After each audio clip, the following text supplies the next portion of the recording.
Hey everyone and welcome to the Cookie Crew. This is Aura. I know we took a break for Thanksgiving and then we took another break, but we're back with the History of Civil Rights in America series. This is going to be the third video. And I know that last time we ended with Jim Crow codes. Today we're going to start with Chinese immigration. Now everyone knows that basically the Chinese immigrated to the United States through Angel Island, which is kind of like an Ellis Island off of the coast of California. And as they came in, they mainly settled in China, but they also moved out.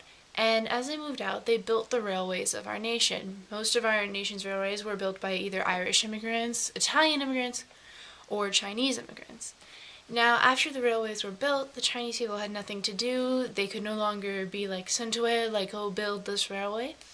So they were basically discriminated against. They had no choice but to live in places such as the Chinatown outside of San Francisco. And there was a lot of hatred towards the Chinese. There was a lot of laws created so that Chinese people couldn't get jobs, couldn't get, basically they had their own separate Jim Crow codes just for Chinese people. And that didn't end until, I believe after the 20s. And it was basically, they had all of the Chinese acts, all of the Chinese laws, they had all of the violence, until eventually the Chinese people started working back to get their own rights, to get their own jobs, and to be able to live freely without being discriminated against. African Americans also had their own groups. One of them was the NAACP. And basically the NAACP worked to create laws to end discrimination against African Americans.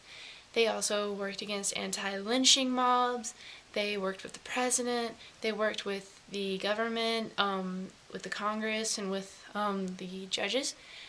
And the NAACP basically was a way for the African Americans to fight back in an organized manner that did not include violence. Not that everyone was violent beforehand. Martin Luther King obviously was not a violent person, and he was after the NAACP. But, so I'm not saying that every other way other than the NAACP was violence, but this was a nonviolent way of working with the government, with local, national governments, to stop racism against African Americans. Chinese people also had their own groups to do the same thing as the NAACP. None of them is widely known. Then, after all of that, we got into World War II. And in World War II, there was a lot of segregation in the military. Basically, as the United States was fighting Hitler Germany, there was a lot of fighting also among the troops because of, should a white person be able to fight with a black person? Should a black person be able to fight with a white person? And eventually, when Roosevelt was threatened, because he was threatened by A. Phillips Randolph, he declared that the military should not discriminate against white people or black people, that they should bring everyone together. And eventually it was disproved by the military that having a white person and a black person fighting together would hurt each other, that they would abandon each other. They obviously didn't abandon each other. This was also disproved in Vietnam with African American people and white people fighting together, and not just African American and white people, Native Americans, Asian Americans, who became a huge force after, of course, as I said earlier, the railway production. Latin Americans, they all got together and they basically fought with each other, and that was seen in Vietnam, it was seen in World War II, and there was even a song called He's Not Heavy, He's My Brother, which was about how the soldiers did not care about the race of all the other soldiers, they were brothers. But also during World War II, there was even more discrimination against the Japanese because of the fight against Japan, and there was the Japanese internment camps. To be honest, there was basically no difference between well, there was differences. Let me rephrase. To be honest, the Japanese internment camps were concentration camps. There is no walking around what they were. They were concentration camps. They were not death camps, which is what the Hitler concentration camps were, but they were concentration camps. They were a grouping together of people of a similar race and just discriminating against them, making them live in horrible conditions. They had substandard food, they had substandard clothing, substandard living spaces, there was mice infestation, and it was just a horrible way of living for the Japanese people.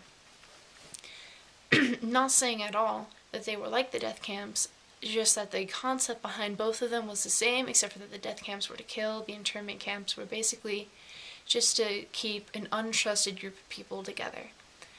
World War II eventually ended, the internment camps were abolished, but Japanese people were never looked at quite as weren't looked at quite as nicely for a while afterwards.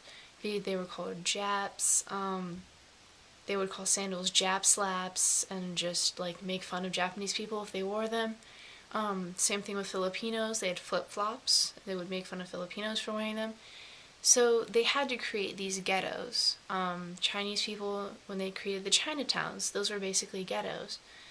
And after the war ended, basically it was a big step for African Americans and Latin Americans and basically all minorities in the military, but it was kind of a step back for Japanese people who basically, like, beforehand had no problems living in the United States and afterwards did have problems. So I would like to end today's video with that. There should be 2 more videos after this, or 1 more video, depending on how much I can fit into one video.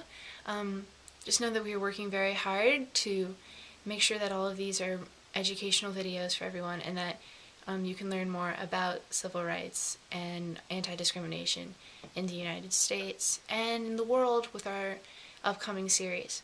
Alright, so I hope everyone had a good day. I hope everyone has a great Christmas break. You will probably not receive a video from us during the next week because of Christmas break, but who sees? Maybe you guys will get a present. Alright? Alright guys, have fun. Bye.